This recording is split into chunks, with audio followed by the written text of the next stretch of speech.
Mr. Barrett, Mr. Couric, and I see Mr. Baines' hand is up as well. So we're going to start with Mr. Barrett. Go ahead, sir. Mr. Chair, point of order. Go ahead. Reading 154, if, in the opinion of the chair, the issue raised relates to a privilege, or if an appeal should overturn a chair's decision that it does not touch on privilege, the committee will proceed to consideration of a report on the matter to the House. The chair will entertain a motion which will form the text of the report. The motion is debatable and amendable and will have priority of consideration in the committee. So Mr. Baines gets the floor. Okay, so let me just clarify that, Mr. Yep. Fisher, on your point of order. Thank you, Mr. Chair. I am going to suspend for a couple of minutes just to clarify this, and we'll go from there. I'm suspending.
Appreciate the time for allowing me. Mr. Fisher did raise on a point of order, and I have consulted with the clerk Chapter 150 or Chapter 3, page 154 of the book, and in fact, I'm going to rule the point of order in order. I'm going to go to Mr. Baines, and I'm going to follow that with Mr. Barrett and Mr. Couric after that. Go ahead, Mr. Baines. Thank you, Mr. Chair. Just putting the camera back on here.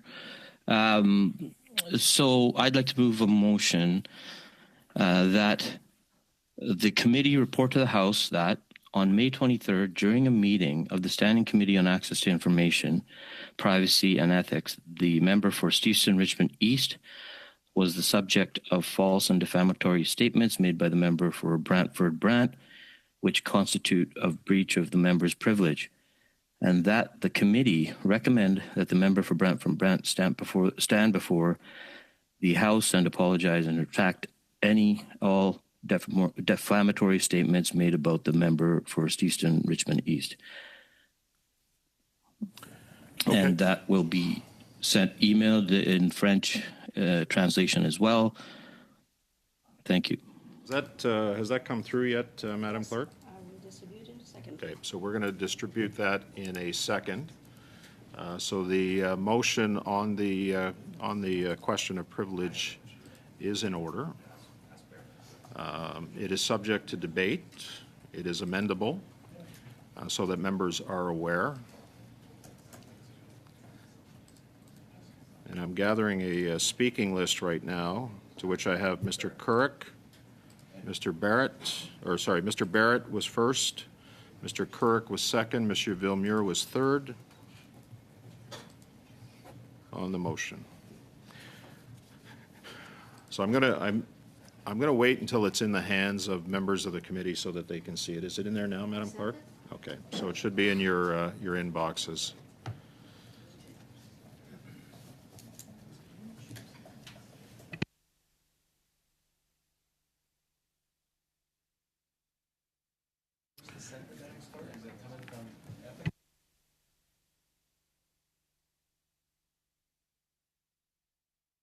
Yeah, we're I'm going to suspend for a minute till everybody has it. Provided as a second. Everybody has it in their hands, okay? So I want to make sure you have the motion. Thanks. Suspend.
Appreciate the patience of everyone. We want to make sure, wanted to make sure that the motion was put in the hands of committee members. It's now been distributed in both official languages.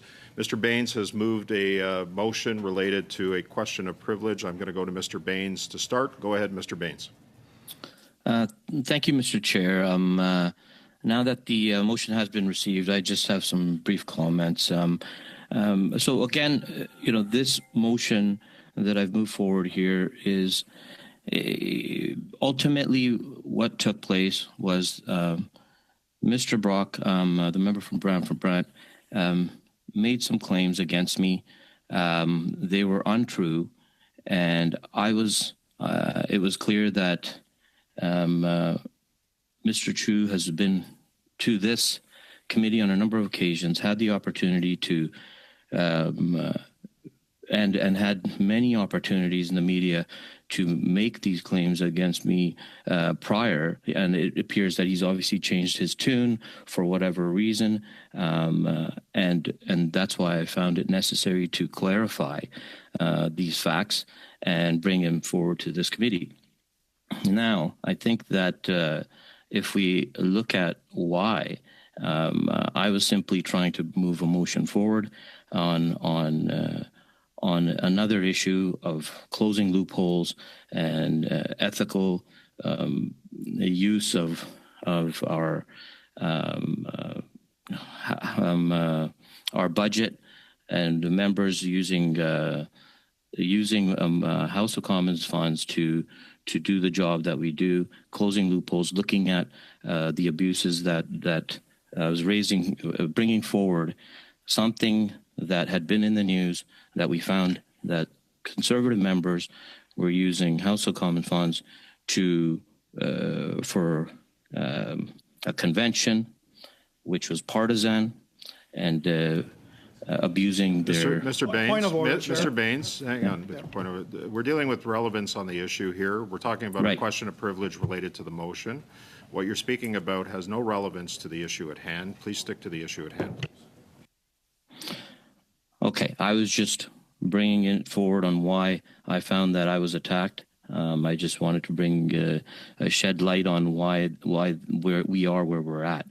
But with respect to this motion and why my privilege was not given to me I was not allowed to do my job, and it was simply because of the issue that I had raised. So now where we are is Mr. Brock. He made references to statements that I had not made, and at this time, I believe that the issue of Mr. Brock's claims against me, they need to be brought forward to the House, and despite Justice Hoag's findings, it clearly indicated that there was no bad faith, and the member opposite engaged misleading dialogue, and it intended to intimidate me, damage my reputation, and impede me in my role as a member of Parliament to do my job. So for that reason, I believe that this motion should move forward and go to the House, and as stated in the motion, I should be there, that Mr. Brock should be made to apologize. Thank you.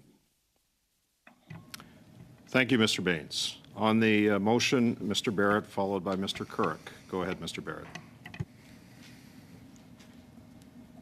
What we see often from government, this Liberal government, this NDP Liberal government, is that they try and take every opportunity to avoid accountability and reasonable and fair criticism of their failures. And on Mr. Baines' motion, I didn't hear, and in his preamble or his justification, I didn't hear the falsehood that he said was made against him, nor evidence that anything that was said or repeated by my colleague, that it was incorrect. And this is the pattern. And the irony, of course, is that they're saying, Mr. Baines and the NDP Liberal government are saying that it's intimidation if they hope to move a motion that someone else moves a motion that speaks to a different issue that's critical of them, well, that's intimidation.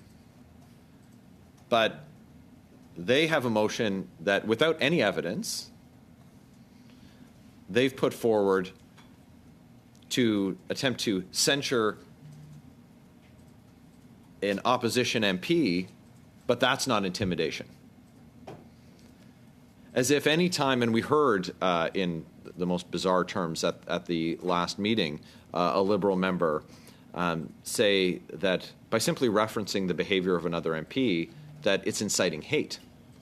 But that same MP, in the 7 days before, tweeted out, named every Conservative member of this committee looking to engage social media users to reach out to those MPs.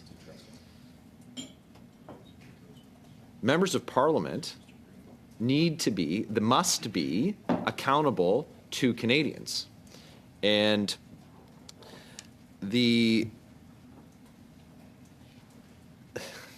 to have the NDP Liberal government try and take a situation like this, let's just be very black and white. Mr. Brock was recognized by the chair of the committee. He had the floor, and he appropriately moved a motion. And the allegation by Mr. Baines is that, oh, that's an intimidation. That's an attempt to try and silence him from doing his job. This is obviously an attempt by Mr. Baines. It's a vexatious motion to try and silence someone who's rightly critical of the government. A great example of the situation we're facing in this country this week and the lack of seriousness by parties in the House with respect to foreign interference. We have the government put forward a bill to finally take some steps to address foreign interference in our democratic institutions, like has been alleged in Steveston Richmond East, Mr. Baines' riding, in the last election. And the official opposition put forward a motion in the House to fast-track the bill so that it could be passed, because we've heard from security officials that it's going to take them up to a year and a half to fully implement this bill, the provisions of this bill. And the NDP withheld consent. They blocked the expeditious passage of legislation to address foreign interference in our democracy. So there's a lot of big questions about the motivations of people, of members of parties, with respect to serious issues. And it seems like an attempt to control the narrative on what's okay to talk about on foreign interference and what's not okay to talk about on foreign interference. How can we as parliamentarians talk about foreign interference in our elections if we can't talk about allegations of interference in our election, in specific ridings? How can we do that? How can we hear testimony from witnesses on foreign interference when they allege that there were attempts to interfere in their election by foreign state actors, and that person comes and testifies, and then a member repeats that evidence, repeats those allegations, and the individual who's alleged to be a beneficiary of those attempts or of those alleged actions then says, well, you're attempting to intimidate me by talking about the evidence that we're hearing on a study that the committee has asked to have. I would note that this is now the second meeting where the published notice of meeting had in-camera consideration of a draft report listed, and the committee is not dealing with that. Interestingly, because that study is also critical of government departments. And we see this time and time again, that there are attempts to block the scrutiny of the government that's put on them by the official opposition. Official opposition. Well, it's in the name. Our job is to be the check against the balance of power. And after 9 years of this NDP Liberal government, we see that we have a government that is the least transparent in history. And they use every tool to try and silence their critics. Every time there's a criticism of the government, there's an attempt to deflect from it. A government that spends $1.3 million on so-called affordability retreats. Oh, well, we don't want to talk about that. Let's talk about people who talked about evidence at committee instead. This government that is presiding over a cost of living crisis. The coalition government that's refusing to expeditiously pass legislation to combat foreign interference. Fights tooth and nail to block scrutiny of ministers like Minister Boissonnault and his business associates, Mr. Anderson and Ms. Poon, who are supposed to be here Tuesday. Well, we haven't got through the business of this committee at the last two meetings. I get the suspicion that there's an attempt to block the work of members to scrutinize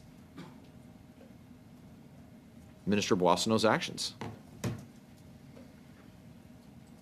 That's the tactic that we're seeing from the NDP Liberal government. And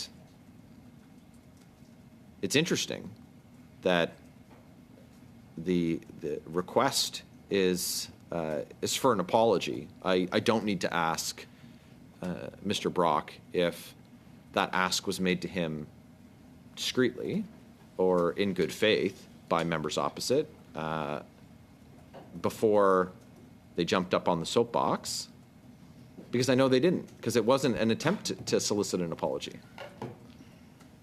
It's an attempt to silence criticism of a corrupt government. A prime minister twice found guilty himself of breaking ethics laws. And criticism of a government being deflected by the tactics like we saw at the last meeting that descended into, I believe, intentional chaos by members of the NDP Liberal government.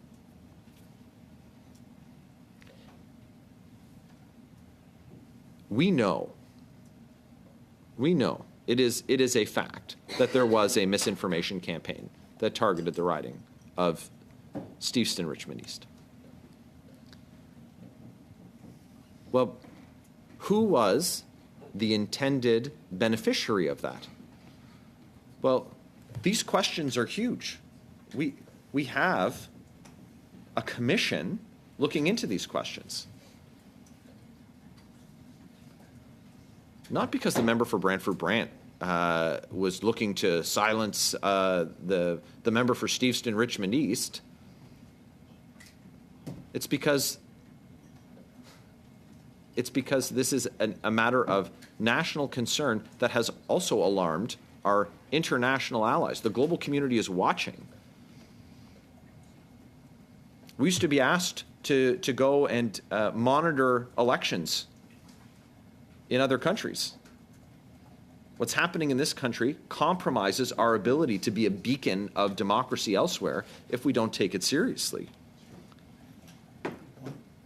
But we see intimidation attempts by the government to try and silence critics and to try and silence parliamentary opposition. Are we able to talk about the Chinese Canadians and Uyghurs who are terrorized by the CCP? Are we allowed to share their experience? Or is that an attempt to silence a government who has been alleged to be the beneficiary of foreign interference by the communist dictatorship in Beijing? Well, some of their members might have been elected because of it, and therefore their members would be, could be intimidated by that discussion. So we can't talk about it. It's preposterous. It's preposterous. We've seen a warm hand, well beyond a wink and a nudge, for the dictatorship in Beijing by Justin Trudeau. Justin Trudeau even said he admired their basic dictatorship. His words, not mine. And I appreciate that by quoting someone else's words in context, that I might hear that I've jeopardized the Prime Minister's parliamentary privilege by being critical. That's my job. And that's our job. And talking about what happens here is part of that's our job. It's not as if we haven't seen examples from the government before where they've tried to do exactly what they're doing right now. Justin Trudeau is guilty of contravening sections 5, 11, 12, and 21 of the Conflict of Interest Act. And when we attempt to address these issues at this committee, we have seen extraordinary filibusters, extraordinary, weeks on end.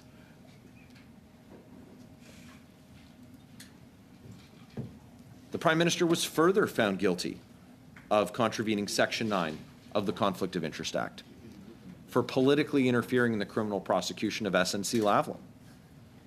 Now, that's a company that was charged with fraud and corruption for bribing Libyan officials of the Gaddafi regime. $48 million in bribes, defrauding Libyans, Libyan organizations out of $130 million. And when we've attempted to scrutinize why there weren't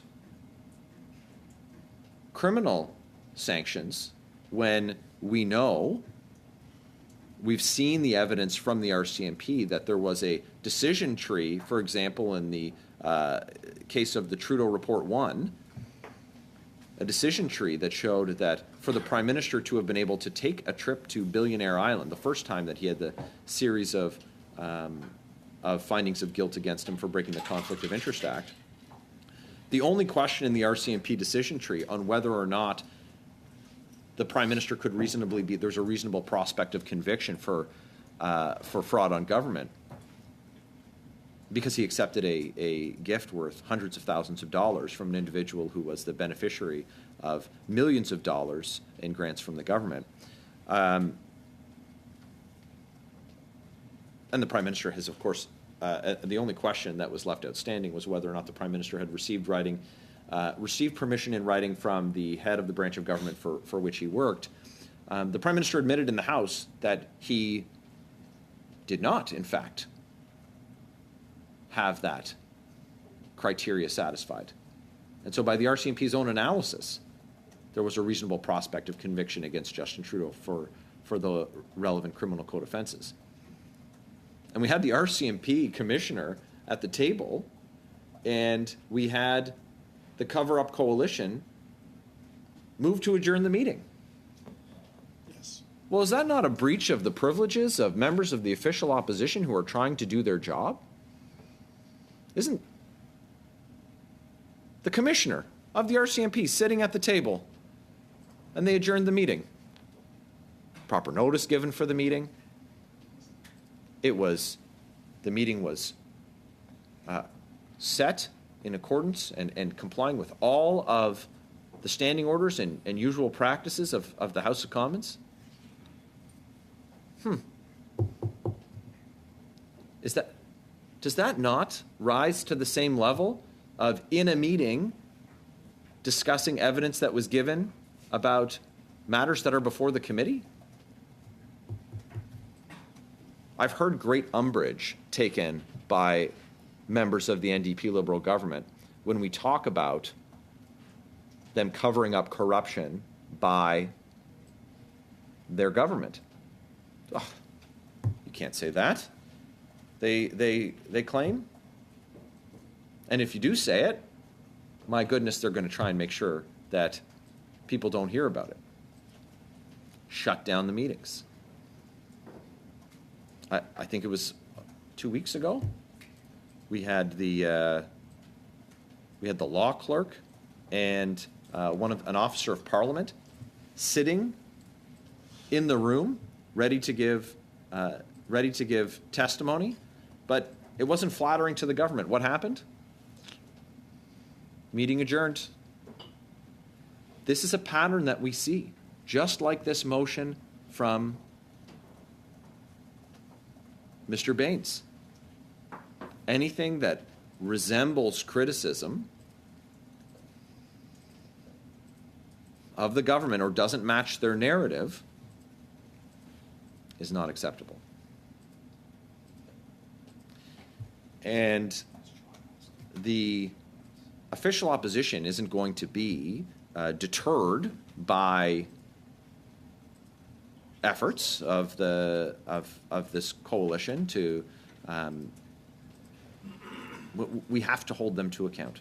We must expose this government when it fails Canadians. I'd put it that way, when it fails Canadians, as it has in so many instances. You know, we've addressed at this committee, and this is another example of the tactics, like the one that we're seeing in this motion, being used to block criticism of the government and its members, including members of the executive, with their $60 million Arrive scam. And the transparency that we look to apply is met with fierce opposition from the government. We were told in 2022, there's nothing to see here, it all worked fine, but we can't tell you who did the work, and we won't tell you how much it cost, and every Liberal member of Parliament, every member of Cabinet voted against having the Auditor General investigate. Well, wait a second. Is that, by the same standard that Mr. Baines is looking to set with this motion, is disagreeing with the government? Is that a violation of the privilege of the members of Parliament who voted for the Auditor General to look into what has been demonstrated to be a massive scandal for the Trudeau government? We see grifters who are skimming 30% on contracts worth tens of millions of dollars, but adding no value to that work.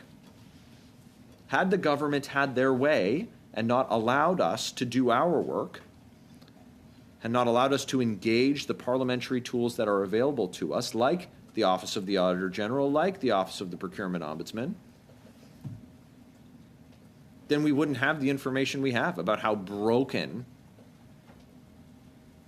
the systems have become after 9 years of Justin Trudeau and his NDP Liberal government.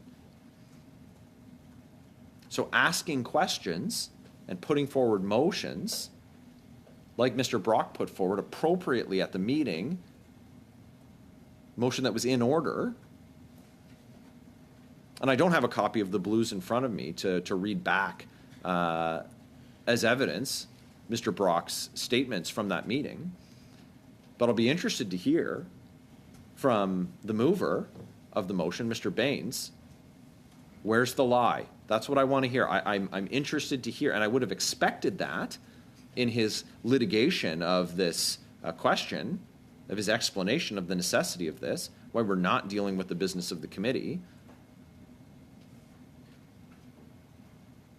What was it that Mr. Brock said that wasn't true?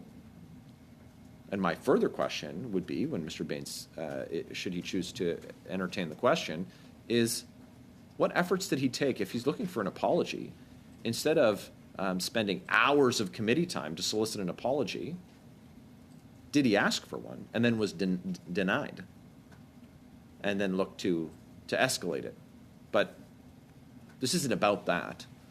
This is about looking to create a distraction from his government that's in crisis. And we continue to see examples of that. The $1 billion green slush fund is another prime example where after the government is challenged for their mismanagement of the file, we hear from the minister.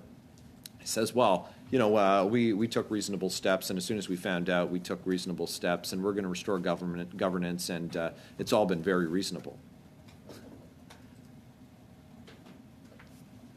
the Liberal handpicked chair and another member are both being investigated by the ethics commissioner because I had to refer the matter to the ethics commissioner's office. Their chair resigned in disgrace. You would think that if the minister had it in hand, that he would have taken some steps, fired the chair. But every time we raise issues like their $1 billion green slush fund. Oh, and one of the individuals who voted in the self-dealing way to enrich companies that they had an interest in, to the tune of, tens of millions of dollars. They appointed one of those individuals to the infrastructure bank, and I asked the infrastructure minister the other day, and when I asked, he said, "Oh, I don't know about that individual." And then when I pressed him about whether that individual should be serving on the infrastructure board, the most transparent, the government that claimed they would be the most transparent in history, his deputy leans over to him and says, "Oh, they resigned. That individual resigned in April, weeks ago."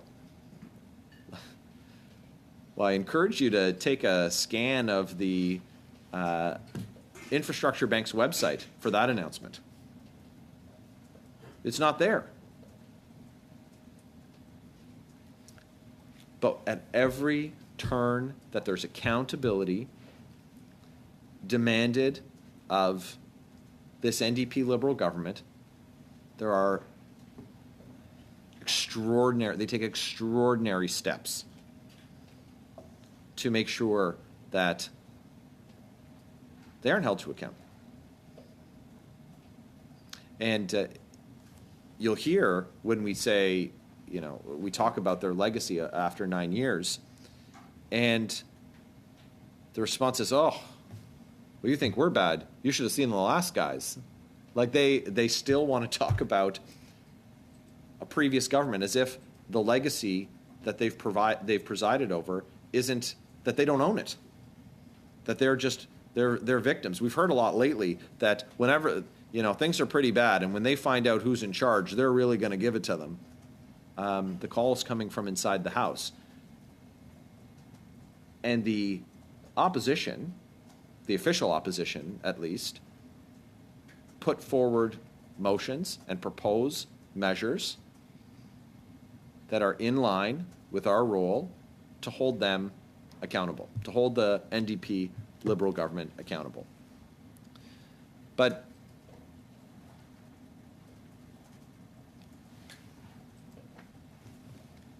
with this motion from Mr. Baines,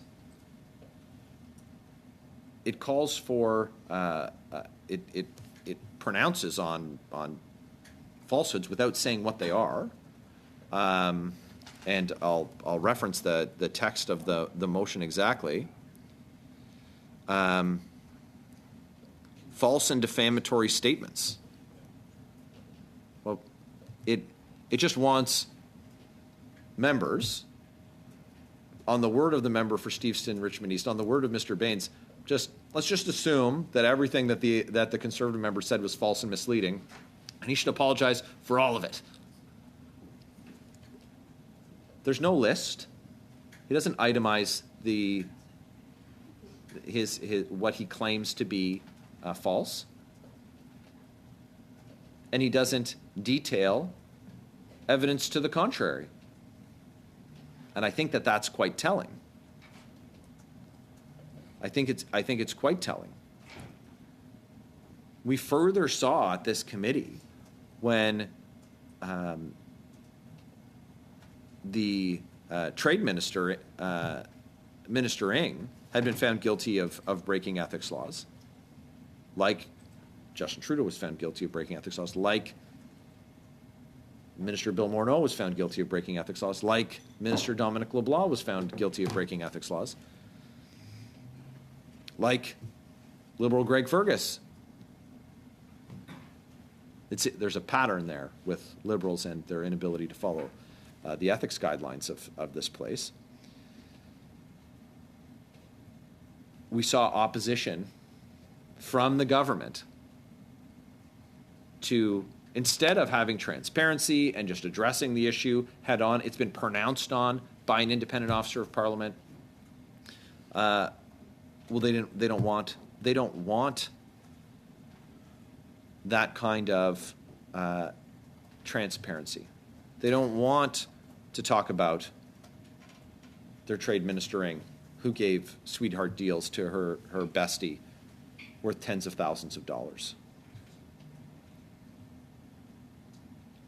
But every time we say their names, say, oh my goodness, you can't say our names. As if we're responsible for the actions of people outside of this place. And let me be crystal clear that when people engage with elected officials, like when you engage with your neighbor, because that's what parliamentarians are. We're members of a community. We're someone's family. We're somebody's neighbors. I sincerely hope that people don't walk out their front door and scream profanities at their neighbors. And I would expect the same when they're expressing they're expressing themselves to elected officials. But I won't say that people shouldn't express themselves. It's, of course, our right as Canadians to do that. But we are part of a society, and we need to make sure that we do it in such a way that, are we looking for dialogue, or are we just simply looking to intimidate someone? Now,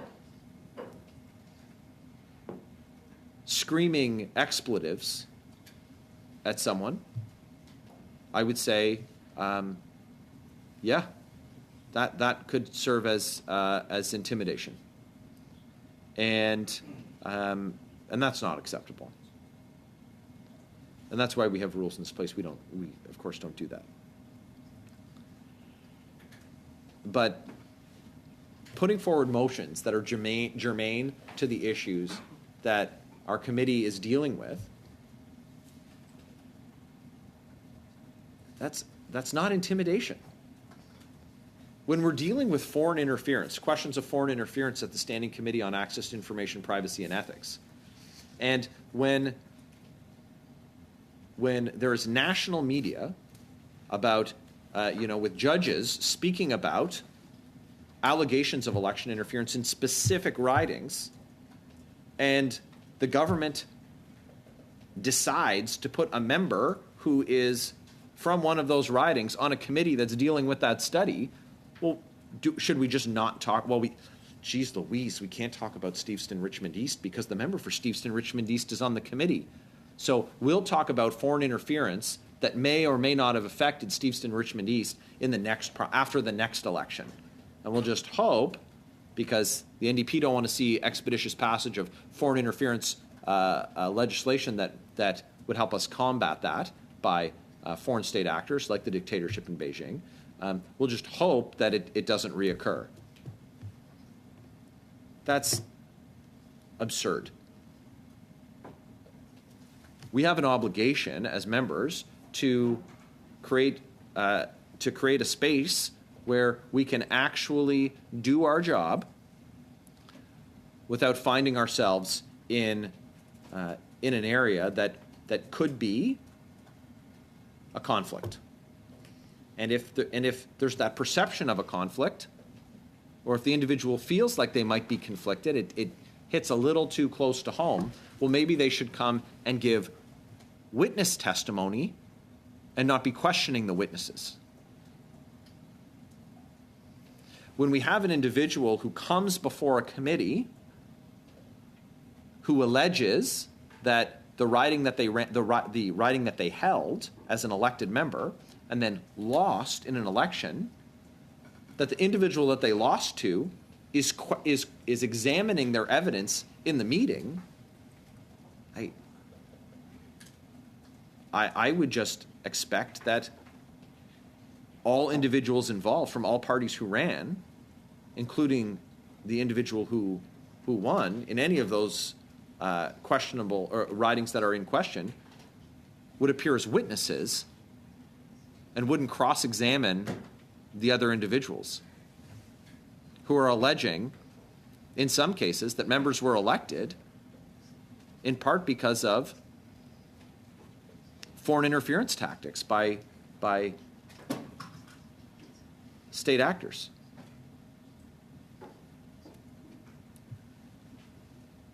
So we find ourselves in a problem, in a situation that I feel like could have been avoided, but all members, when we have a full complement of 338 who are elected, we'll have 343 after the next election, are associate members of all of the standing committees of the House. And then we have regular members. I know people say permanent member. No one's a permanent member, but members can attend any committee meeting. And even members from parties who, even members who are not from parties who have recognized standing on the committee, independent members, they can attend. They just can't vote. And if two associate members, two non-regular members of the standing committee from the official opposition attended, they are able to sit at the table. They're able to make interventions. They are able to question witnesses. They're able to raise points of order. They're not able to vote unless a substitution has been made to the clerk. And if a regular member of the committee is in the room, they can't be substituted in voting for that member, even if a substitution request has been made to the clerk. And it's surprising. I have not been here for a long time. I've been elected for a little over 5 years, elected in December of 2018. But I know the rules. And even the other day, I had a Liberal parliamentary secretary challenge that I was able to question one of their ministers, interrupted my questioning of a minister. Is he even allowed to be here? Is he allowed to ask questions? I'm counting enough conservatives at the table. All the regular members are there. He can't really be allowed to ask a minister, a cabinet minister, questions. Imagine that Leeds Grenville sent their man to Ottawa, and he was able to ask a Liberal cabinet minister questions and hold him accountable. Of course I can. And of course we're going to do that. I heard it from a different parliamentary secretary in the House during debate who challenged to the Speaker my ability to ask a question that wasn't on the prepared notes that he got from his minister in an adjournment proceeding. It's absurd. It's absurd that the NDP Liberal government thinks that the official opposition is going to sit quietly while they run roughshod over our democracy and over Canadians. We were sent here to represent Canadians, to represent our constituents, but also to represent the interests of people from across our great country. And after 9 years of the NDP Liberal government, a lot of Canadians are frustrated and upset, and a lot of them are lined up at food banks in record numbers. A lot of them are worried about being able to pay their mortgage or their rent. A lot of them are struggling to access the health care that they need. A lot of them are seeing drugs and disorder on the streets that they couldn't have imagined 9 years ago. And we're going to come here every single day, and we are going to hold this NDP Liberal government to account. We're going to challenge them. And if they cobble enough votes together with other parties, well, such is democracy. And people will ask, will you raise that issue? And you demonstrated at committee, or you demonstrated in the House, that the government failed. Or they broke the rules, in some cases broke the law. Well, what's the consequence? Well, in a democracy, the consequences come from voters at the ballot box. And so our job is the exposition of corruption and failure after 9 years of Justin Trudeau and his NDP Liberal government. That's what we're going to do. We're going to expose it. And then in the next election, which is probably going to come a little later than most would hope, because the leader of the NDP, Mr. Singh's really holding on for that pension, Canadians are going to cast their ballot, and they're going to decide. And in the meantime, we're going to move motions.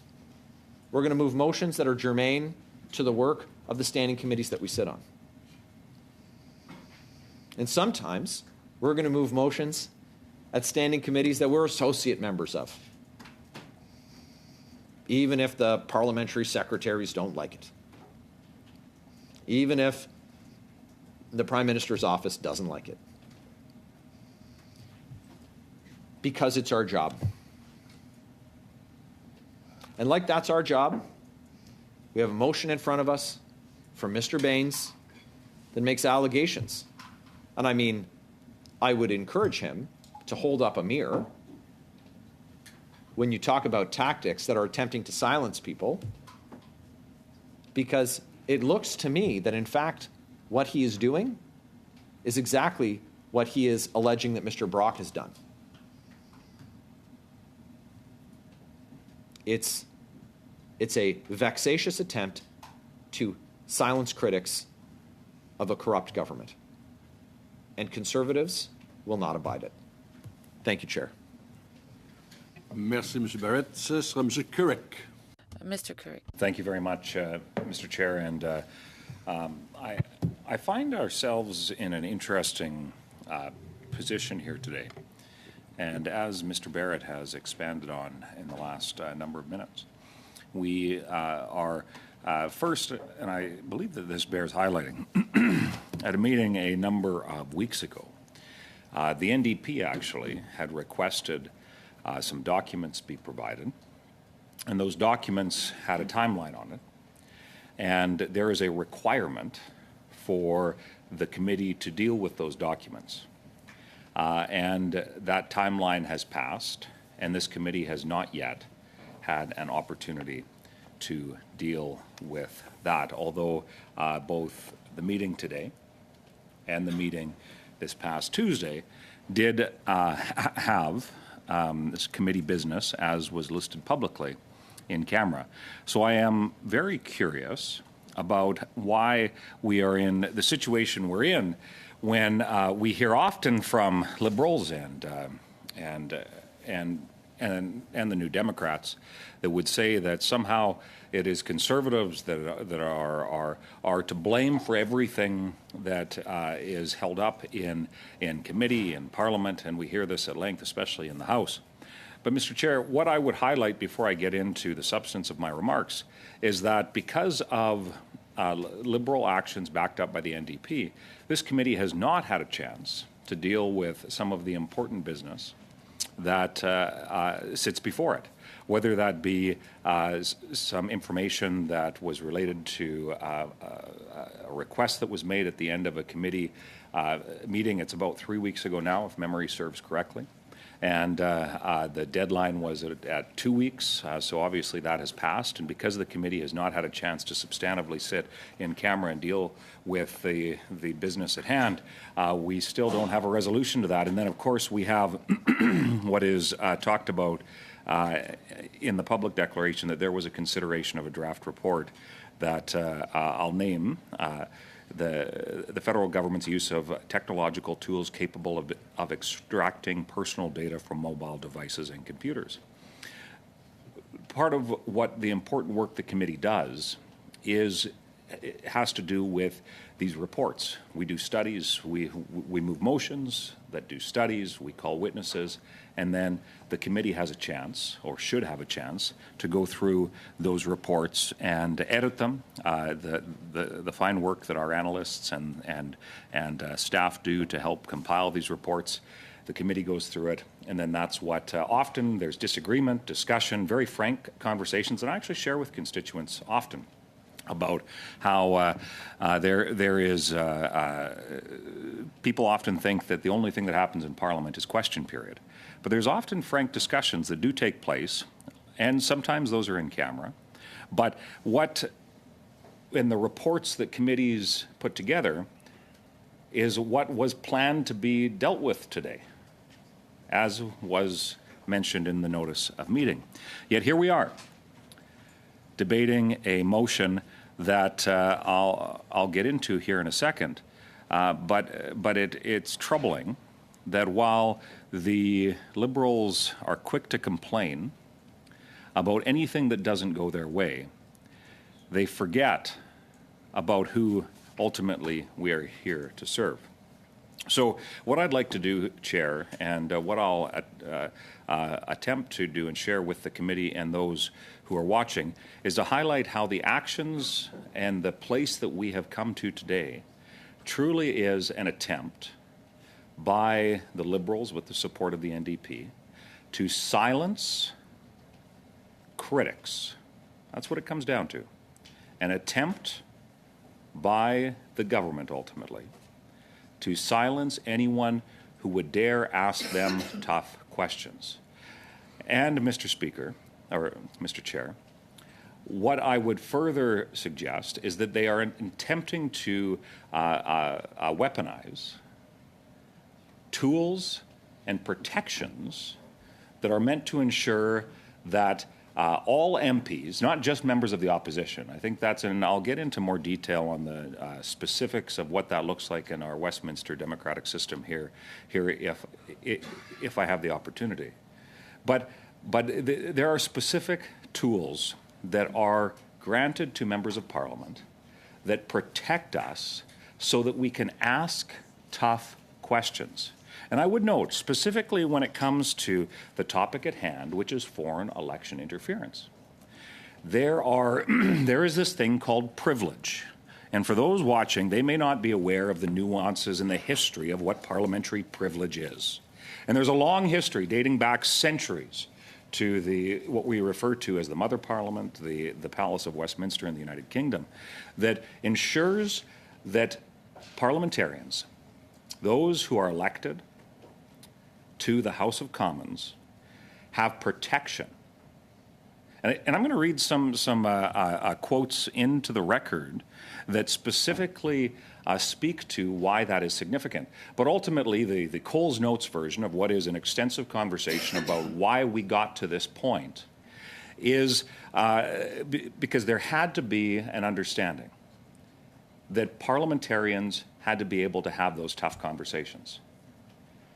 And at the time when some of these were called into question and lives were literally on the line, you look back at some of the big battles that took place in parliamentary history. There were lives on the line about whether or not the king could take the life of a parliamentarian because of a parliamentarian's being opposed to something a king was doing. These are questions that had life or death consequences.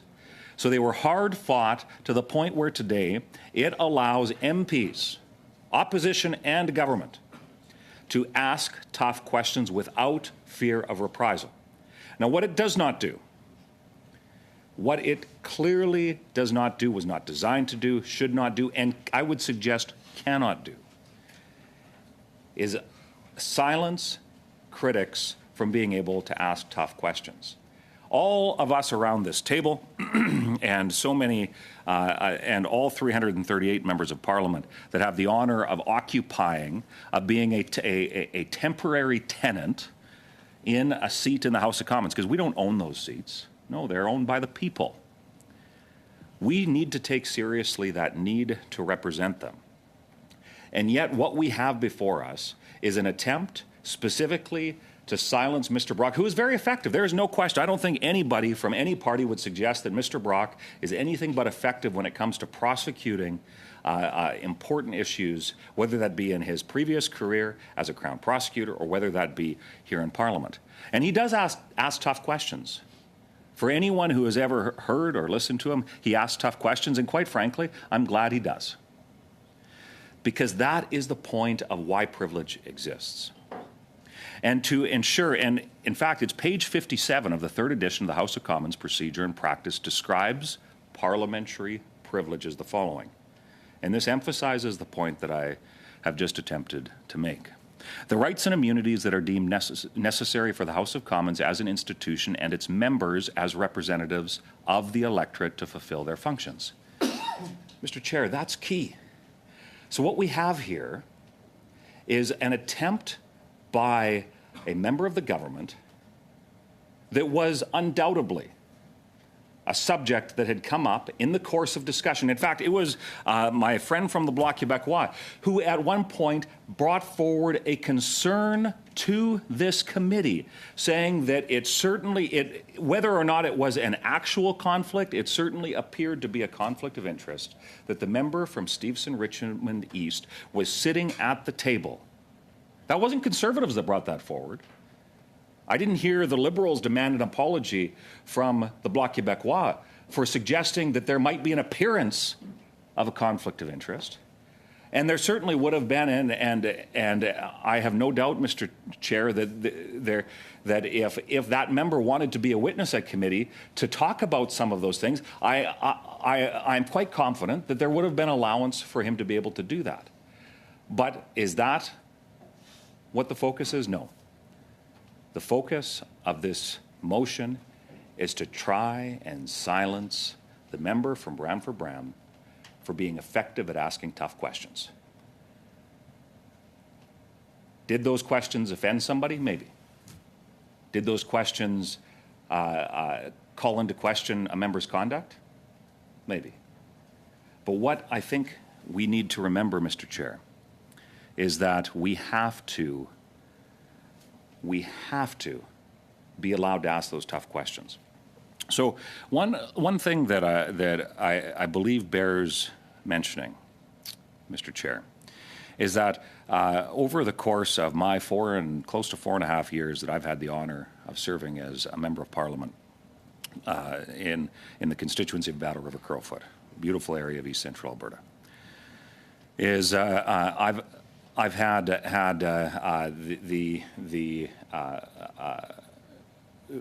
been able to ask some of those tough questions, been able to do my best to represent the people that sent me here, understanding full well that doesn't make everybody happy. And I've faced some criticisms at different points in time, as I would suggest we all have if we're honest about the role that we play. And as a member of the opposition, one of the fundamental roles of that, and in fact it was Conservative leader Pierre Poilievre, when asked by President Biden about what it was to be the leader of His Majesty's loyal opposition. It was an interesting conversation. It was picked up on camera. And Mr. Poilievre made mention of the fact that in Canada, the act of opposition is an act of loyalty. And I think that's very, very profound. That just because we disagree doesn't mean that we aren't passionate about the future of our country. Just because we have disagreements or different policy ideas or whatever the case is, you can really fill in the blank. But what has been a troubling trend that we've seen under these Liberals, so with the support of the NDP, it seems at any cost, which is a troubling metric in and of itself, especially because that's not what Canadians voted for, but is that the Liberals do not want an opposition. They make that clear on a regular basis. Instead, Mr. Chair, they seem to only want an audience. And what's so disconcerting about that is that the very fundamental basis of the institution in which we are all a part of, the House of Commons, was built upon that idea that you could have opposition, whether that be 8+ centuries ago when it was the people wanting to call account of the crown, and instead of fighting a battle which would have seen death and destruction, they came to a point where they could have arguments. Whether that be the many instances where throughout the history of our Parliament where we have been able to have disagreements, and then there are, Chair, times where we do come together. And my colleague, Mr. Barrett, talked about how when it comes to a bill, C-70, that has been introduced to address, in fact, substantively, is something that does address aspects of foreign election interference. So it's a fitting and very relevant to the topic at hand here. Conservatives were quick to make suggestion that there was the ability for us to come together and figure out a way to ensure that that was passed, so that prior to the next election, our intelligence apparatus in this country would be prepared to ensure that the integrity of our electoral framework was in fact protected. So I know, and I'm sure those watching will often think that see that there's those highlighted examples where MPs oppose each other, and that's fair. And I know certainly my constituents have made it very clear to me that I am to oppose the Liberal agenda, oppose it, and do so loudly. In fact, I hear that on a regular basis. But there are those instances where we do work together. So it's not to suggest that that doesn't happen. But what is so important is for that freedom to take place, which leads me into some of the conversation around the idea of privilege. We have before us a motion that suggests that there was a violation of a member's privilege. And I'll get into some of the substance of the motion here in a moment, but I would just a note for Mr. Baines, and maybe he would like to address the reason why there's actually a factual error, I believe, Mr. Chair, in the motion, and it's suggesting that the conversation took place on a day that I don't believe there was actually a meeting. The May 23rd, I believe that the committee was previously occupied during that day. I may stand to be corrected on that. I would certainly appreciate if Mr. Baines had the opportunity when he is able to take the floor to address the specifics of that day. But what Mr. Baines is suggesting is that asking tough questions is somehow a violation of his privilege as an MP. I had mentioned page 57 of the third edition of House of Commons Procedure and Practice, and its descriptor of parliamentary privilege. And I would like to further, in that third edition, read from page 88 that says, members individually have the responsibility not to abuse their rights and immunities, particularly freedoms of speech.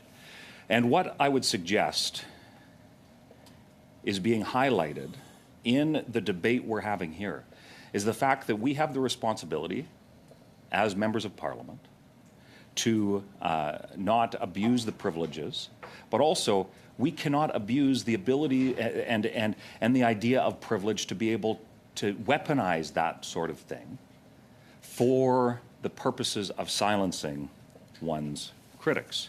And it leads me to the inevitable conclusion that, as I mentioned before, that it is not about whether or not that members' rights and privileges were violated, but I would suggest that that member was facing pressure because of the conversation that took place. And quite frankly, Mr. Chair, I would say that is a good thing. That's what democracy is supposed to be about. It is meant to be a space where we can have and ask and have those tough conversations. But here we are, where there is an attempt through a procedural mechanism, and for those who might be watching that are wondering what a procedural mechanism is, it's using the rules that exist for us to be able to fulfill our functions, using it for something that it was not intended to be used for, in order to, in this case, the member from Brantford-Brant, who is a very effective prosecutor in terms of calling out some of the things that the government has done wrong. Using those mechanisms, not for their purpose of the ability for committees to function properly, not for the purposes of protecting members' freedoms of speech, but rather to narrowly interpret privilege as something to silence an opponent.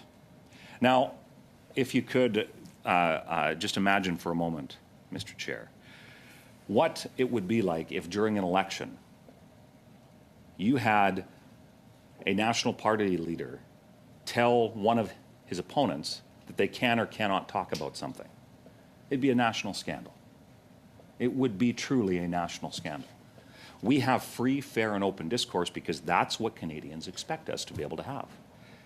And that is something that needs to be extended to committee. Now, there have been some accusations made about intent. And there have been further suggestions that somehow that it is incorrect for members to call out these certain things. And I've faced the consequences personally of calling out things that I have deemed to be absolutely egregious, including conduct of the Prime Minister. And I respected, in that case, the Speaker's ruling on that matter. While I disagreed and stand behind what I said, I understood the consequences of that. But, Chair, where we have come today is that are we going to set a precedent that suggests that instead of being able to have these tough conversations, that we are going to allow for procedural mechanisms to be able to take away the ability, rather, for any member of this place to be able to do their work. And I want to highlight something here that I think is often forgotten. We have the principle, and something that is unique to the Westminster system, actually. And part of the reason why, for those who I've had the opportunity to engage with on the matter, is part of the reason why I like the Westminster system of parliament so much, is the idea of parliamentary supremacy. And it's key because it ultimately ensures that people have the ultimate say.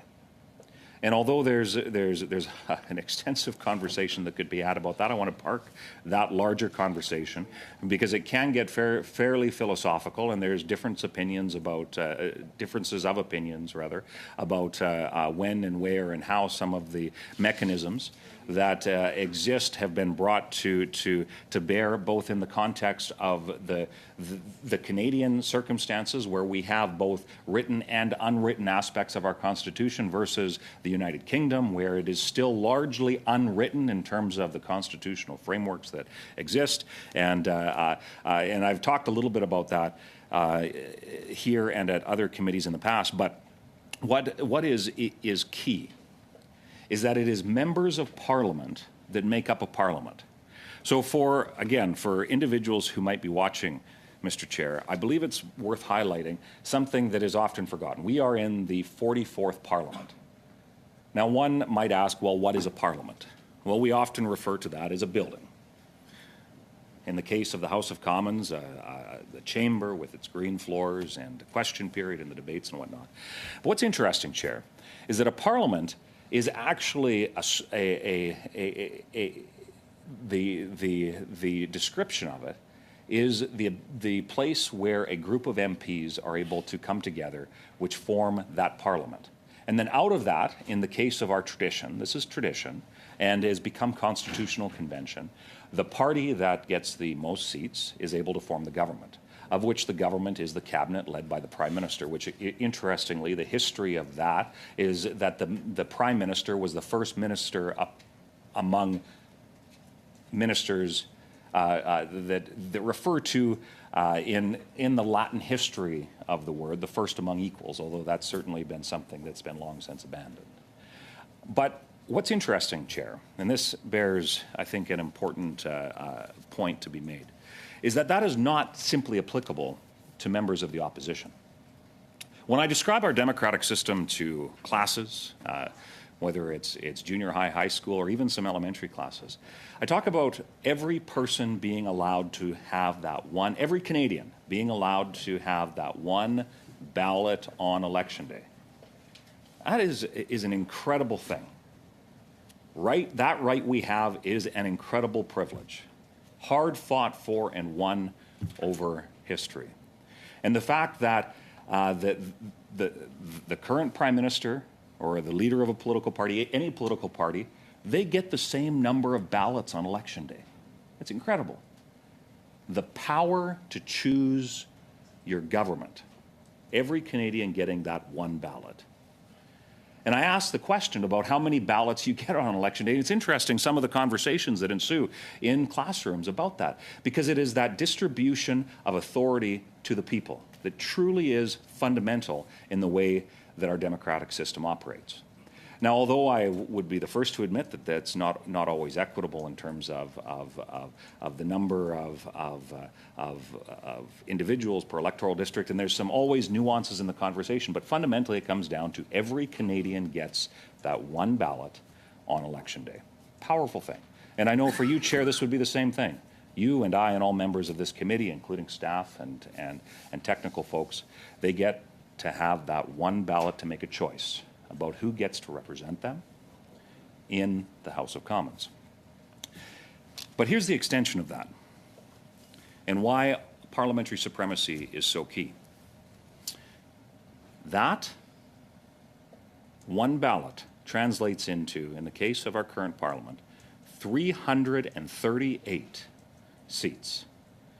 Now, another question I ask students when I have the chance to speak with them is that how many seats does the Prime Minister occupy in the House of Commons? And again, it's interesting, some of the responses that I get. But it comes down to one. I ask the same of the Leader of the Opposition. They occupy one seat in the House of Commons. And in the case of our current Parliament, there are 338 members of Parliament that sit and make decisions and empower the government to be able to act on their behalf. Now, the opposition plays a key role in that against the government and the governing party versus, and in the case of a minority parliament or a hung parliament, as it's often referred to in the United Kingdom. But ultimately, it comes down to the fact that there are members of Parliament, 338 of them. And while we do have whips and there are conventions when it comes to voting and voting for confidence measures, and in the case of opposition, we voted non-confidence in the government on a very regular basis, every MP occupies that one seat in the House of Commons.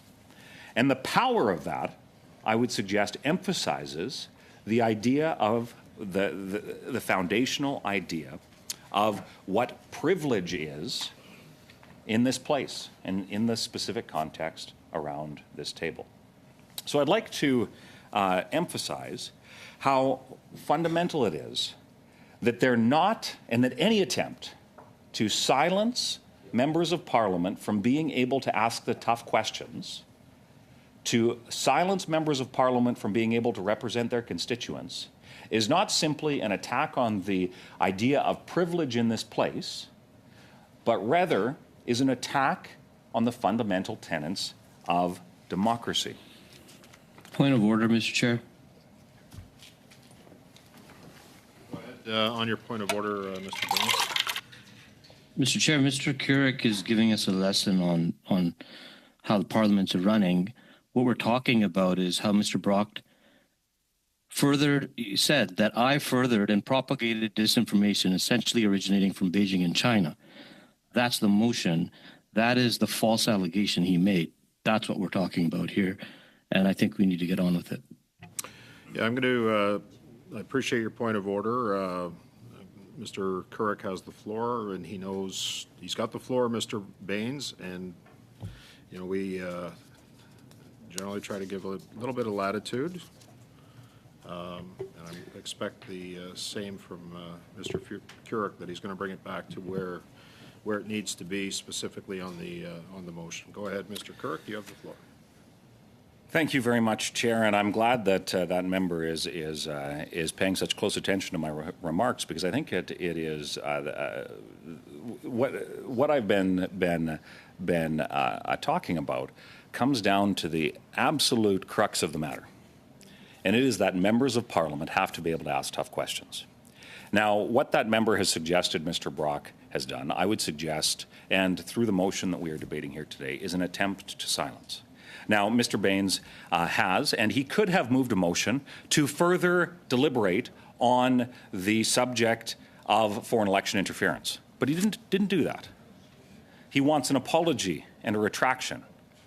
So what is, I think, what is so fundamentally, and the reason why I've provided the information I have, and included, Mr. Chair, some of the exact references that Mr. Baines used in his original argument that he made to you in the meeting on Tuesday.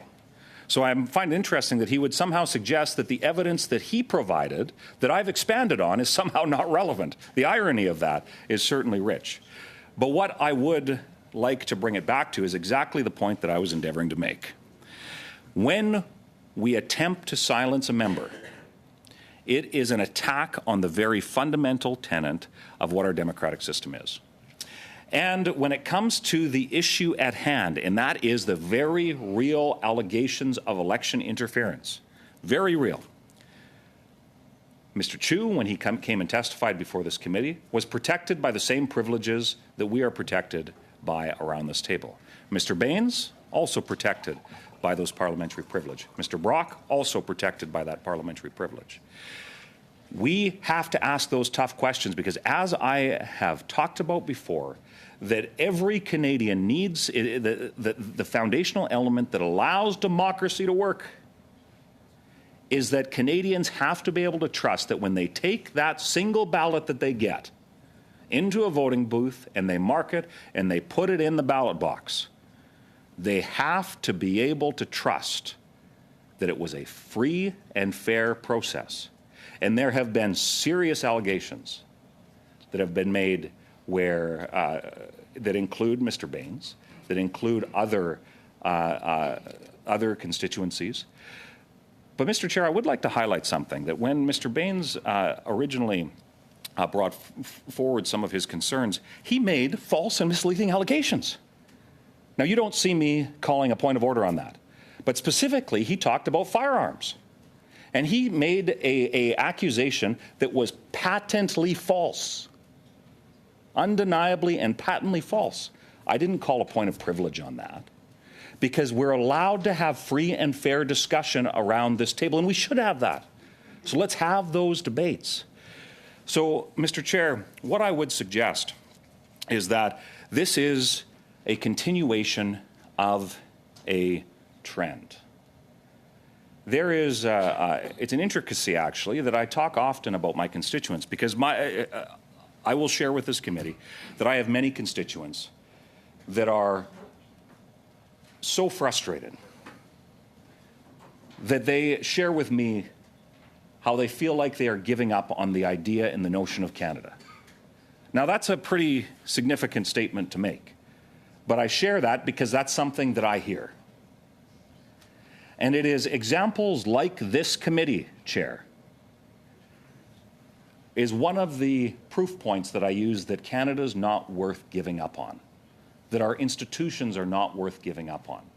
I explained some aspects, as I've shared before, the ability for members of Parliament to represent their constituents, the rights and privileges that we have, the strength of our democratic system and how we are working to ensure that's protected. But it's the structure of this committee, and I believe that there's 4 of them which are referred to as oversight committees in Parliament. And for those who are watching, they may not be aware of some of the structure to which they work.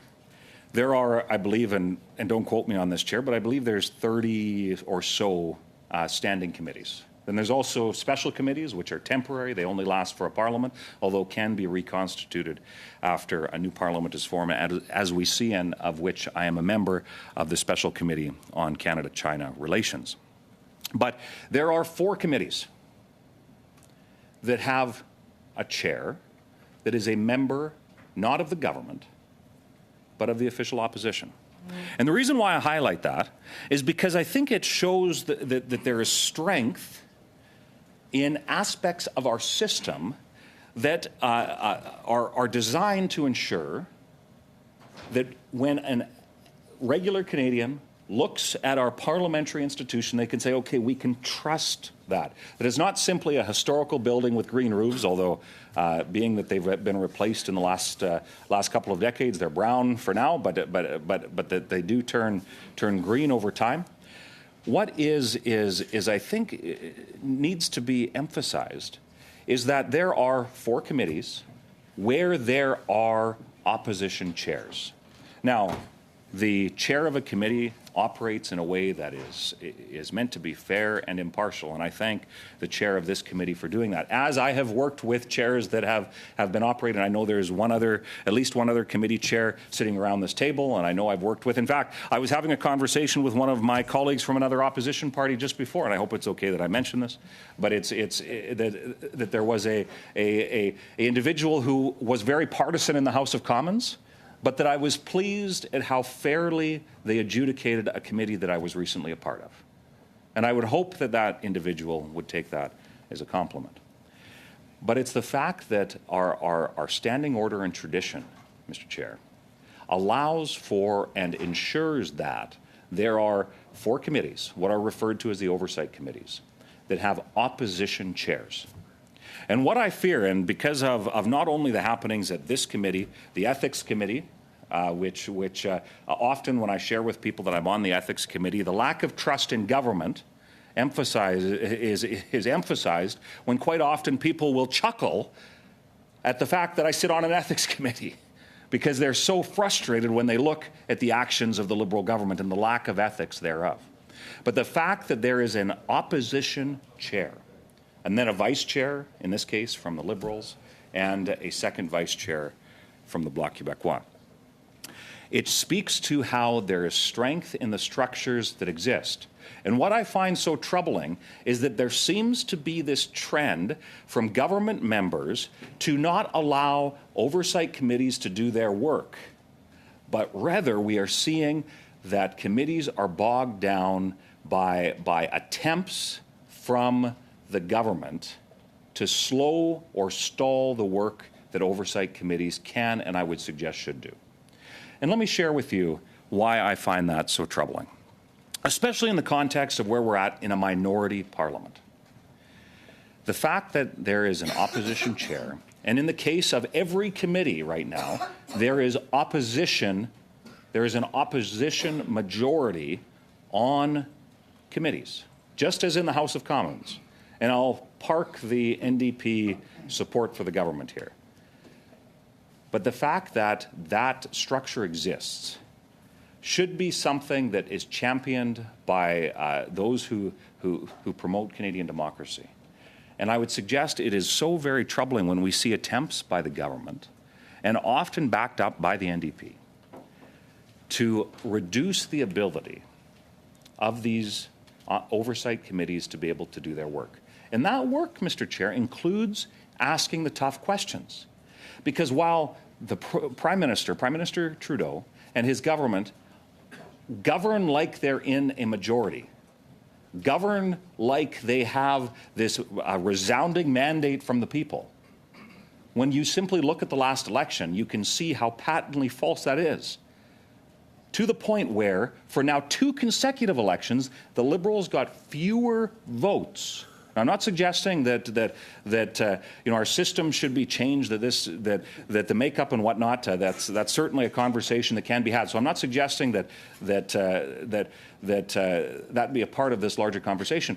But when it comes to the attitude to which the Liberals should approach governing, I would hope that they would look at the number of people that voted for them in the last election and realize that they have a job to do to make sure that the party that actually received the most votes, which was the Conservative Party, that there is great care taken to respect the fact that we don't always agree, and that there are differences of opinion, and that there is a need for answers. We saw in the lead up to the 2019 election the SNC-Lavalin affair explode.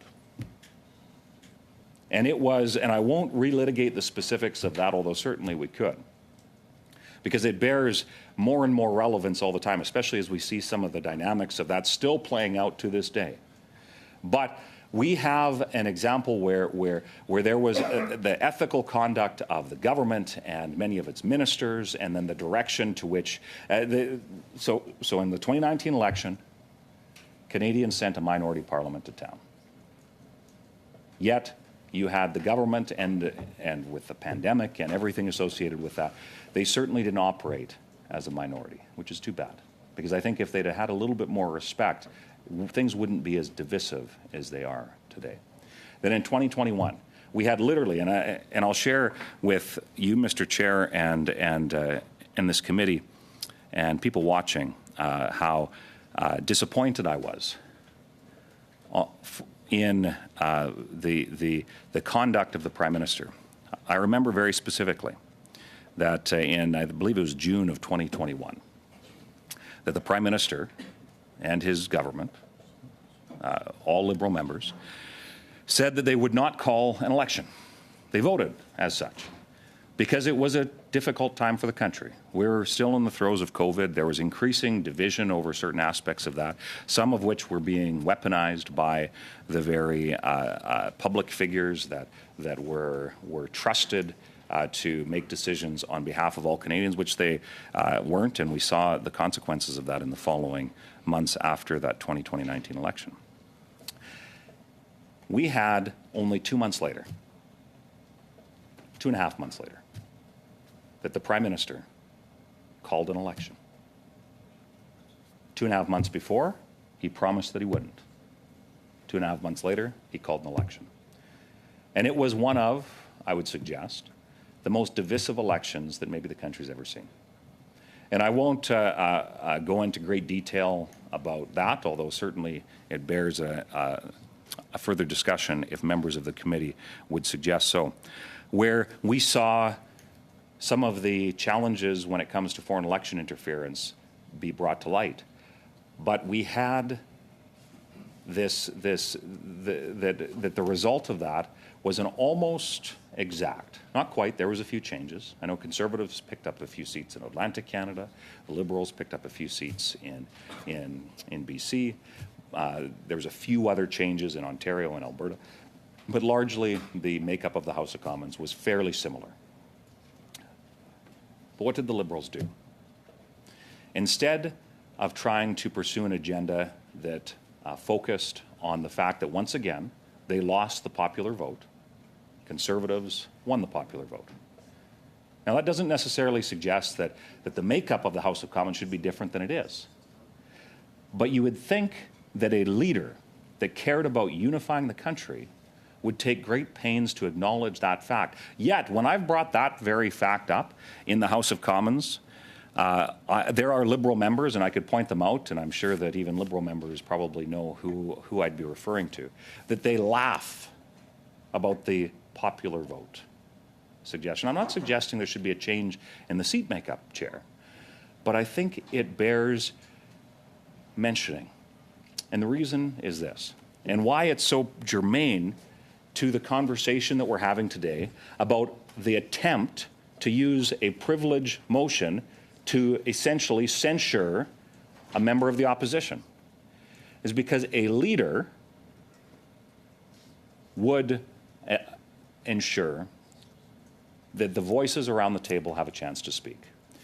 But it comes back to that fundamental point where where the Prime Minister and his government, those who are calling the shots in the PMO, a building not too far from here, they don't want an opposition to ask tough questions. They want an audience that applauds, that is lily-livered at best, and is not able to be effective. Well, I can tell you, Mr. Chair, that under the leadership of the member from Carleton, Pierre Poilievre, we are not going to back down from doing the job that Canadians sent us to Parliament to do. We're not going to back down. Which is why I find it so concerning that when the Liberals have now obviously realized that, because the member from Carleton, the leader of the official opposition, is not one that's going to back down. Neither is the member from Brantford-Brant, Mr. Brock. He's not going to back down. It is clear that that is in fact the case. So, Mr. Chair. Excusez, Mr. Curran. Point of order. Apologies, Mr. Craig. Mr. Villemur has a point of order. Yes, thank you, Chair. I am quite interested in the speech by my colleague, but it is past 1 o'clock, and I do believe that we should adjourn the meeting. We have until 1:30. We have the resources until 1:30. Are you proposing a motion to adjourn? I just wanted to bring up this fact. I would like to apologize to other members of the committee. We have resources until 1:30 because we had to suspend occasionally. And so we will be going until 1:30. At 1:30, the meeting, or rather, we will be out of resources. Mr. Kirk, go ahead. You have the floor, sir. Go ahead. Thank you very much, Mr. Chair, and I appreciate that clarification as well. So the point that I was attempting to make is that now that the governing Liberals, supported by the New Democrats, seem to have realized that Conservatives are not going to back down, that we are going to do the job that Canadians sent us here to do, and that we are going to do it passionately.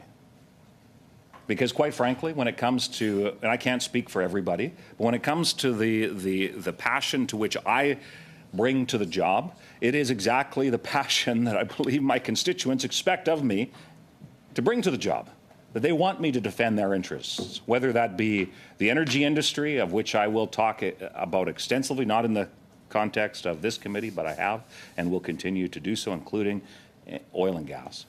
Or when it comes to the agricultural sector, of which I'm not only proud to be from a farming family, but so very proud of the area that I represent, which provides so much food to the world. Or whether it be the institutions of Parliament and the need for that strong democracy that I believe that all Canadians, and I would hope all parliamentarians, want. But there has been a clear and concerted effort, it seems.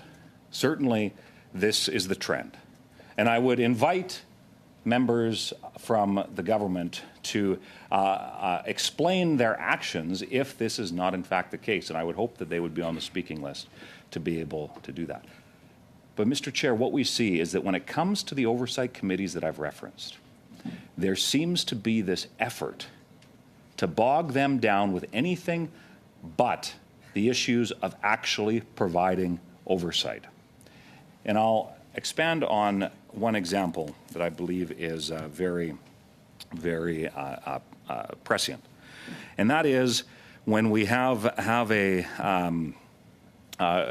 when we had the information commissioner and a meeting scheduled over the last break week.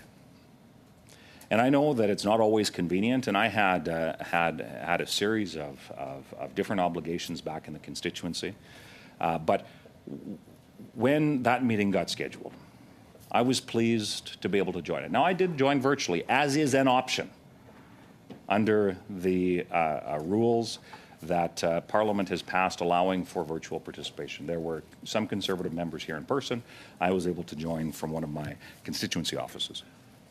And instead of being able to do the work that had been outlined for that should not have been a surprise to anyone, it was shut down after the first round of questions. To the Information Commissioner, the independent officer of Parliament that is tasked at making sure that Canadians' quasi-constitutional right of accessing information is upheld. And what I would suggest is that that was not only an egregious act by the government supported by the NDP, but we see now that when they're not getting their way, it's almost like they're simply going to throw tantrums. And as a result, we see the sort of tactics that we have here. But what, and I hope, and as this further discussion, and just to enlighten members of this committee, I think that part of the reason why expansive discussion on this is required, because like in the case of a debate on privilege in the House of Commons, the debate on those matters a great deal. And certainly my hope would be that there is the context to which I'm providing, whether it be the historical or whether it be the contemporary political context, it is key to ensure, including highlighting the false claim that Mr. Baines made about firearms in the context of the explanation that he initially made in regards to why he was moving that. So there is and on page 112, again, in the House of Commons Procedure and Practice, 3rd edition, on page 112, there is a quote from Speaker Fraser that was made in 1987.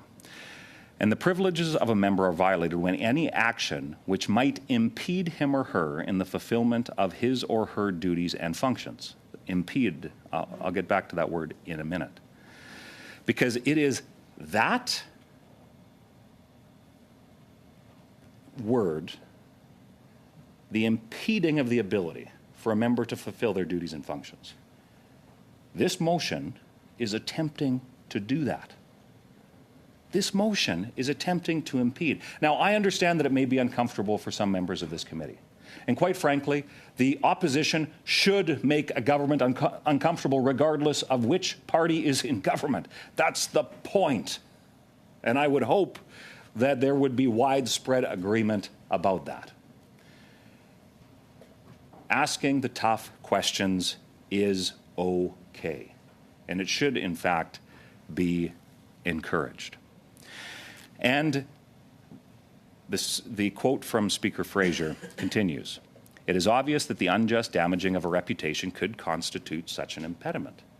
What I would suggest, Mr. Chair, is that when we're asking these tough questions in debate, it is fair game. But to then try and use parliamentary procedure, the standing orders which permit a committee to function, the fact that a member would attempt to use the heavy hand of the majority of a committee, or the attempt to anyways, to silence a member, I would suggest is is a push that ultimately would impede a member from being able to fulfill his duties. And I think that that's where we have this, it seems to be, and I would hope that not all Liberals would be on this page. I would hope that there are those that would even appreciate the work that the opposition does. I would hope that's the case anyways. Because when it comes to my deep respect for democracy and our institutions, and like Pierre Poilievre said to President Biden, that opposition in Canada is an act of loyalty. That can and that should be emphasized again. We can ask those tough questions, whether that be here in this committee, whether that be in the House of Commons. And, Mr. Chair, I would suggest that it goes beyond this. We are protected by privilege in the circumstances, parliamentary discourse and debate. And there's been extensive, actually, including court procedures and whatnot, that define what some of the limits of that are. And I'm sure that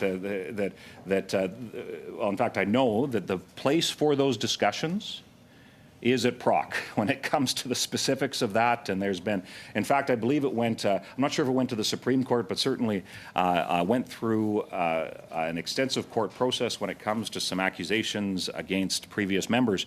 But what is, there is the effort that, or the point that can and I believe should be made is that we have the obligation as members of Parliament, and I speak about this often to constituents. You know, and I actually shared this a few weeks ago.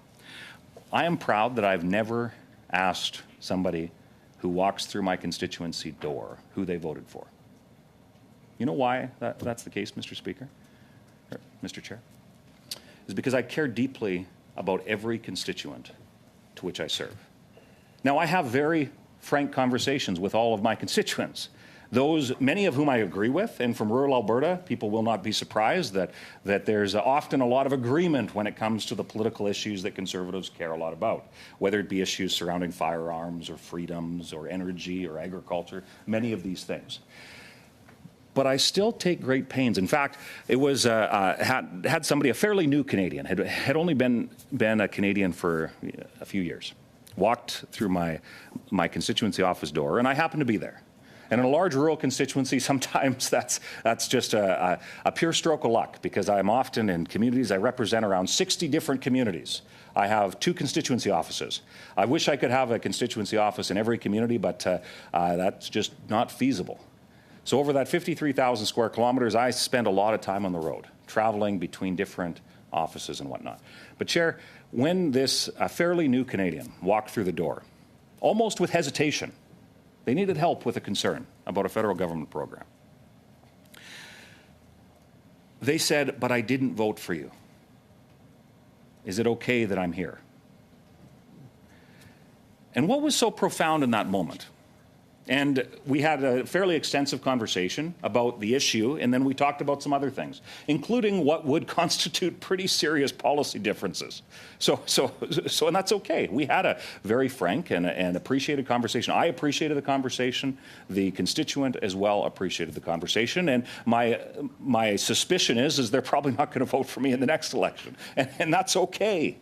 That's okay, because that's what democracy is about. That's why we have a secret ballot. But Chair, what was encouraging, I hope, for that constituent, is that when they said, "But I didn't vote for you," my first response was, "That's okay, regardless of who you voted for. You don't need to tell me. I want to serve you. I want to help you.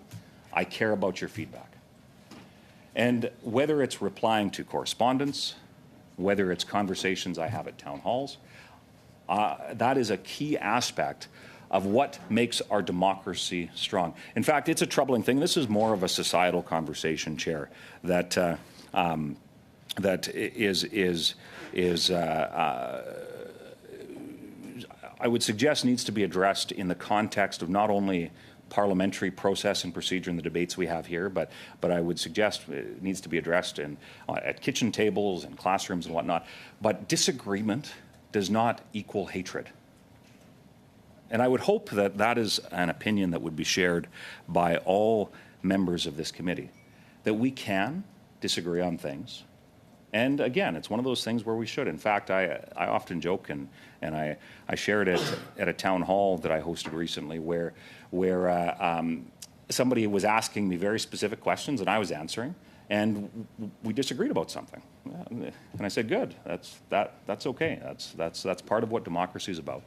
And I emphasized how, when it comes down to it, I would imagine that every person in the context of that room in that small town in rural Alberta, probably every single person, even some of the husbands and wives, well, certainly husbands and wives when it comes to disagreement, areas of disagreement, that would be the case. But when it comes to every single issue, there would be this, you'd find things that you agree with and you'd find things that you disagree with. So when it comes to the motion at hand, Mr. Chair, the attempt to see, and we have coming to committee next week, on Tuesday, the plan is that we will have Minister Boissonnault coming to answer questions about the conduct to which a company that he is a principal of and the contracts that they received. And what is concerning about the timing Point of order, Mr. Chair. of the issue that we have before us. Go ahead on your point of order, Mr. Fisher. Thank you very much. And as much as I'm enjoying the member's speech, I know you said that we have resources till 1:30. I would be interested in the chair's thoughts on how we'll be proceeding with this. Will we be coming back with the same speaking order? Page 154 said this gets priority for the committee, this privilege motion. So would that be the expectation of the chair, that you'll be resuming this meeting with the exact same speaking order so everybody that's got their hands up can speak? So I can get back to you on that, Mr. Fisher, if you don't mind, and I'll do that before the meeting does adjourn. But I'm Thank going to you. go back to Mr. Kirk. I'm just going to seek clarification from Thank the you. clerk. I'm pretty sure I know what the answer is, but I just want to be sure. Thank you. Thank you. Go ahead, Mr. Kirk. I appreciate that. So here we have the government, a member of the Liberal Party, the governing party, has moved a motion. When we have clear questions that need to be asked of a senior minister of the Crown, what happens to be the only member of cabinet from Alberta, there are two, out of the 34 seats in Alberta, there are 2 Liberals elected and 2 New Democrats. The rest are Conservatives. And one of the concerns that I would suggest, and this trend is, if it was a one-off, it could be explained just in passing, happenstance or circumstance or whatever the case is. But there has been a clear effort to bog down oversight committees with things that do not have that significant impact on getting Canadians the answers they deserve on the conduct of their government. So what's the practical implications of that? Well, I hope, Mr. Chair, that as the committee agreed to, that Minister Boissonnault will be able to testify, because I think that answers to some of the questions that Canadians have need to be brought forward. And what I think why that's not only relevant in terms of what's required for the operations of a committee like the Ethics Committee, but what is key here, and why I would suggest that this motion is simply an attempt to censure a member from asking tough questions, is that instead of Conservatives or Liberals, could be a Liberal member as well that could ask a tough question, any attempt to limit the ability of that to take place is certainly very, very concerning. And, Mr. Chair, I think what needs to be highlighted in the context of this is that when some of the allegations have been made, when we've talked about some of the evidence, whether that be Justice Hoag's report, whether that be what the Prime Minister himself has said, and the very much a changing story. In fact, I would just highlight something that I think it hasn't received the press that it deserves. But what the Prime Minister's Chief of Staff, when asked about if the Prime Minister reads everything, she said very clearly that he did. Yet it was, I believe, in some of the interviews associated with foreign election interference, where the Prime Minister said very clearly that he didn't. And how I found it very concerning, that disconnect. That you would have the Prime Minister's, the top boss, so to speak, the Chief of Staff of the Prime Minister. And for anybody who's operated in political circles in either Canada or the United States or the United Kingdom, and I'm sure this is the case in other countries, the Chief of Staff of the leader of the government, whether that be the Prime Minister or whether that be the President. In fact, it was Ronald Reagan who brought forward, and of course they have a different system, but had given his Chief of Staff cabinet-level standing in for sure his first term, and I'm not, off the top of my head, I don't remember all the specifics of that, but that's how much authority the Chief of Staff wields. And when you receive a call from, and I'm sure that if there's any political staffers in the room that have received a call from the Chief of Staff, I tell you, it's quite something. But there is significant power that Chief of Staff has, and the Chief of Staff of the Prime Minister made a very clear statement. It was definitive. It wasn't even said he tries to, or he references, or whatever the case is. 100 ways that you could have said what she said. But when the Prime Minister was asked a similar question related to briefings, security briefings, about pressing matters that had called into question direct contradictions in the way that he had acted when his political when there would have been the possibility of impacting him politically, there was a clear different type of response. Now, when it comes to, so I believe that bears highlighting in this context, because it's that sort of attitude that filters down. So what is the direction that's been given to maybe liberal members, parliamentary secretaries, that are suggesting maybe that there is this need to slow down or the need for oversight committees to not function as they should, or that there needs to be these motions that take up time, or whatever the case is, or the fact that we have the federal government's use of technological tools capable of extracting personal data from mobile devices and computers. The fact that that report is sitting in not necessarily in limbo, but will be delayed because we're now 2 meetings where that's been listed as a topic that we were to have discussed. And generally, although there's certainly exceptions to this, sometimes reports are gone through when it's less controversial. You can go through them quite quickly. Sometimes it takes an extended period of time whether it's a more controversial matter or maybe there was some contradictions in testimony. But the fact that we have now for 2 meetings been inhibited in our ability to actually get this stuff done. And I would highlight again, Mr. Chair, that one of the issues that I would expect has seized this committee is the documents that had been requested at a meeting a number of weeks ago. And I believe it was the New Democrats that had requested those documents, if I'm recalling correctly. Point of order, Mr. Chair. It's very clear that Mr. Kirk is just talking out the clock. Is there a chance that you can back off a couple of minutes before you adjourn? I plan on... So that we can bring this to a vote, because we're ready to vote if you folks are. He still has the floor. Understood, but he's talking about a waste of time, and we could get this to a vote today so that we can move with our regular agenda starting. As long as he has the floor, Mr. Fisher, Fair enough. He's allowed to continue. Thank you. So I can't call for the vote as long as somebody's got the floor. So, and I'm working on the answer that you were looking for. Thank you. So I will expect that I'm going to have to cut Mr. Kirk off in a couple of minutes just to provide you with the answer, and then we'll move on from there. Thank you. Thanks very much, Chair, and I appreciate that, because if certainly there was a willingness of Liberal members, including that member, we could have had a very productive last 2 meetings that would have not been talking about the need to ensure that members, including the member from Brantford Brant, and all members of this committee, and that's something that I would just emphasize here, and hopefully I can make this point very, very briefly. One of the things about the protection of privilege is that it does apply to all members. So I would ask all members of this committee and all those who are watching to consider this carefully.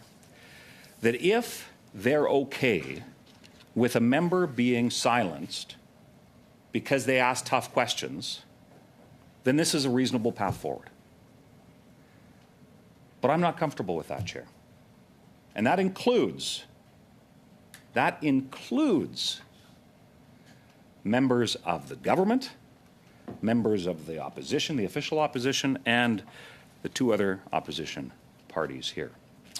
Further to that, I find it somewhat rich coming from that member that I believe it was him that moved to adjourn a committee meeting that was scheduled during a break that would have had the opportunity to ensure that this committee could be productive.